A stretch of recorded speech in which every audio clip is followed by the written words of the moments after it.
Hello, আসসালামু আলাইকুম। সবাই কেমন আছো? আশা করি সবাই অনেক ভালো আছো। আমিও ভালো আছি। আজ আমরা পার্কে গেছিলাম।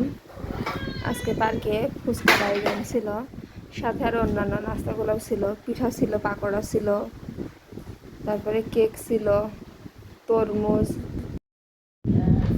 দেখো বন্ধুরা, আমাদের গোলাপ গাছে একটি সুন্দর গোলাপ ফুটছে। গোলাপটা লাল কালার, দেখলেই মন জুড়িয়ে যাবে।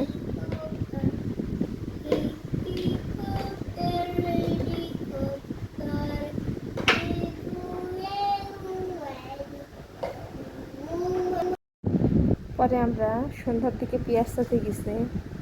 আমাদের এইখানে একটা গানের অনুষ্ঠান ছিল, তাই দেখার জন্য অনেক মানুষই ছিল। সবাই ভালো থাকো। আজ ভিডিও পর্যন্তই, আবার দেখা হবে নতুন ভিডিওতে। আল্লাহ হাফেজ।